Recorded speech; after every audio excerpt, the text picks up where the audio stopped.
கிருஷ்ணகிரி நகர அதிமுக சார்பில் தண்ணீர் பந்தல் திறப்பு விழா நடைபெற்றது. அதிமுக கழக பொதுச் செயலாளர் எடப்பாடி பழனிசாமி ஆணைக்கிணங்க பொதுமக்கள் வெயிலின் தாக்கத்திலிருந்து தணித்துக் கொள்ள தமிழகம் முழுவதும் ஆங்காங்கே தண்ணீர் பந்தல் திறக்க வலியுறுத்தினார். அதன் ஒரு பகுதியாக கிருஷ்ணகிரி நகராட்சி புதிய பேருந்து நிலையம் அருகில் தண்ணீர் பந்தல் திறப்பு நிகழ்ச்சி நடைபெற்றது. கிருஷ்ணகிரி நகர செயலாளர் கேசவன் தலைமையிலும் கிருஷ்ணகிரி கிழக்கு மாவட்ட கழக செயலாளர் அசோக்குமார் எம்எல்ஏ முன்னிலையிலும் கழக துணை பொதுச் செயலாளரும் வேப்பனஹள்ளி சட்டமன்ற உறுப்பினருமான KP முனுசாமி தண்ணீர் பந்தலை திறந்து வைத்தார்.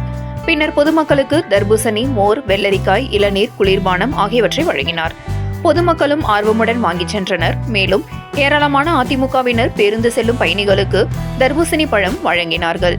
இந்த தண்ணீர் பந்தல் திறப்பு விழா நிகழ்ச்சியில் லண்டன்பேட்டை ஆட்டோஹரி, MGR மன்ற மாவட்ட இணைச் செயலாளர் ஜெயபிரகாஷ், ஒன்றிய கழக செயலாளர்கள் சோக்காடி ராஜன், சைலேஷ், கிருஷ்ணன், முன்னாள் சட்டமன்ற உறுப்பினர் மனோரஞ்சன், நாகராஜ், MGR மன்ற மாவட்ட செயலாளர் தென்னரசு, 6வது வார்டு வட்ட செயலாளர் ஸ்ரீதர், நகர துணை செயலாளர் குரு, தகவல் தொழில்நுட்ப பிரிவு மாவட்ட செயலாளர் வேலன் மற்றும் கிருஷ்ணகிரி நகர ஒன்றிய கிளைக்கழக நிர்வாகிகள் என ஏராளமானோர் நிகழ்ச்சியில் கலந்து கொண்டனர்.